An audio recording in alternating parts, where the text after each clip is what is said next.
দিনের পর দিন একবেলা খাবারে ২৪ ঘন্টা কাজ করছেন চিকিৎসকরা। একজন মা তার এক রুটি ৪ ভাগে ভাগ করছেন সন্তানদের জন্য। মানবতার সবচেয়ে অন্ধকার সময়ে কিছু মানুষ এখনও আলো জ্বালিয়ে রেখেছেন।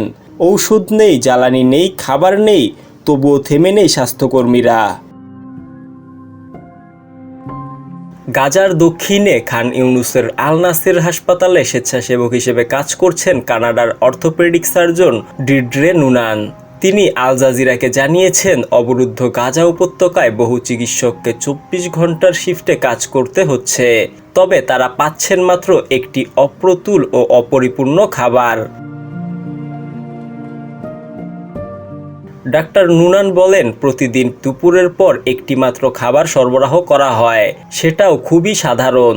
যেমন গতকাল ছিল শুধু সেদ্ধ ডাল, আর কয়েকদিন আগে ছিল ভাতের সঙ্গে কয়েকটি সরষেদানা।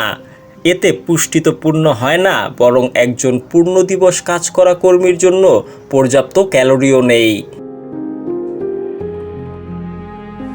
তিনি আরও জানান, যখন আমি সহকর্মীদের জিজ্ঞেস করি তারা কাজের আগে কি খেয়েছেন, তখন প্রায় সবাই বলে কিছুই না, শুধু পানি।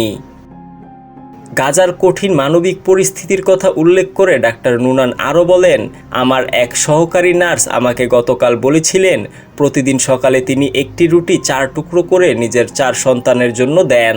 কাজ শেষে বাসায় ফিরে আবার সেই একইভাবে ভাগ করেন। গাজার স্বাস্থ্য ব্যবস্থা ইতোমধ্যে চরম সংকটে রয়েছে। ঔষধ, খাদ্য, জ্বালানি ও নিরাপত্তার অভাবে সেখানে চিকিৎসক, নার্স ও স্বেচ্ছাকর্মীরা কাজ করছেন চরম চাপের মধ্যে। আন্তর্জাতিক সম্প্রদায় গাজায় একটি নিরাপদ ও মানবিক সহায়তা পৌঁছানোর জন্য আহ্বান জানালেও পরিস্থিতির কোনো দৃশ্যমান উন্নতি দেখা যাচ্ছে না।